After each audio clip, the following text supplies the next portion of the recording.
Hey everyone, welcome to a brand new episode of DC Collectors. Today we are taking a look at the Mattel DC Comics Multiverse Justice League Cyborg. Now you can tell that this figure is a little different from the Cyborg you see here played by Ray Fisher. This one has a different face. This was not in the Justice League movie. Apparently this is probably something from the Zack Snyder cut of Justice League that we haven't seen yet. But let's take a look at the box. This comes in the standard DC Comics Multiverse box, and as you can see, I got this one from Ollie's for $9.99 quite some time ago. He's just been sitting here. Side of the box gives you a good look. The Justice League logo with all the characters from the film and their logo. Back of the box features other figures in this set, Batman and Cyborg.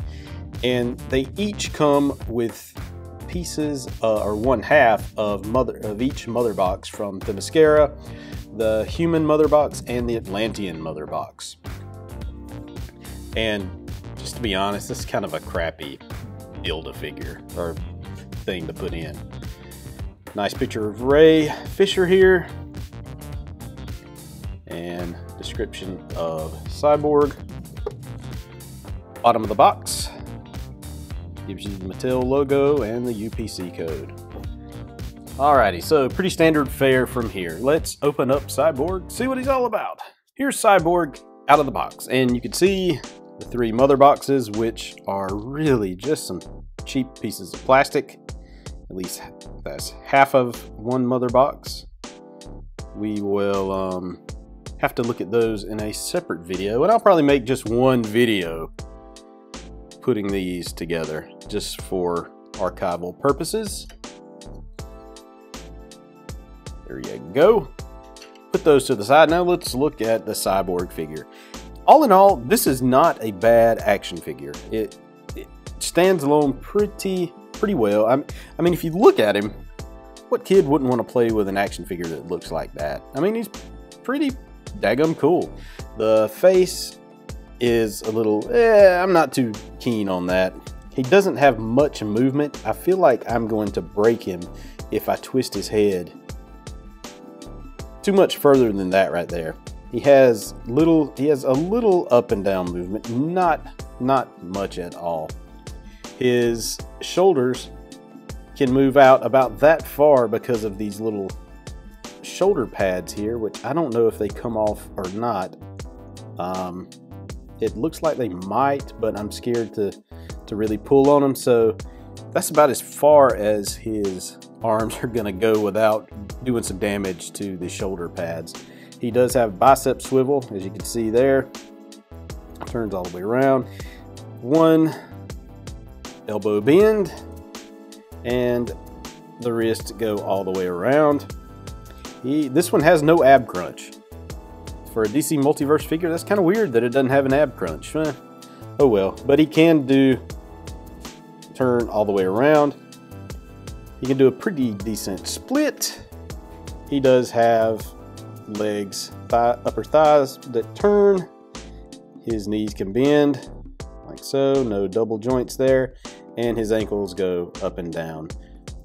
Not too much, but you know what? I am not a huge articulation buff. So this is pretty good for me. I mean, I like the amount of articulation that this guy has.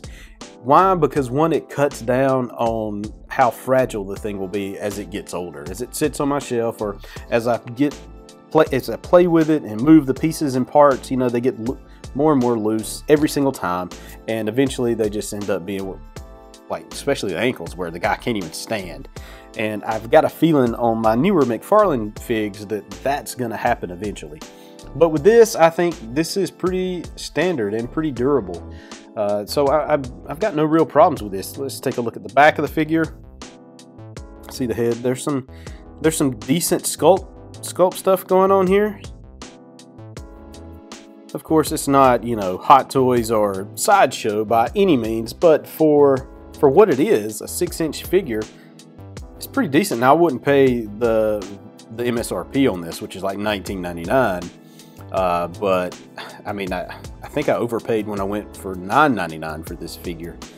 But definitely, if you can find this guy for like $6 or $7, pick him up. He's a pretty decent figure.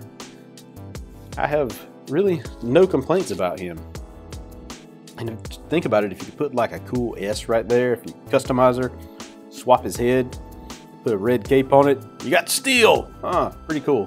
Alrighty, so there is Cyborg. It's a decent figure, not the best figure in the world, but I'm not complaining. I have him in my collection now. So there you go. If you like what I'm doing, hit the subscribe button. You can also find me on Facebook, Twitter, and Instagram at DCCollectors. And also check out DCCollectors.com each and every day for the latest action figure, DC Comics action figure, and toy news. There you go. Justice League Cyborg. Peace.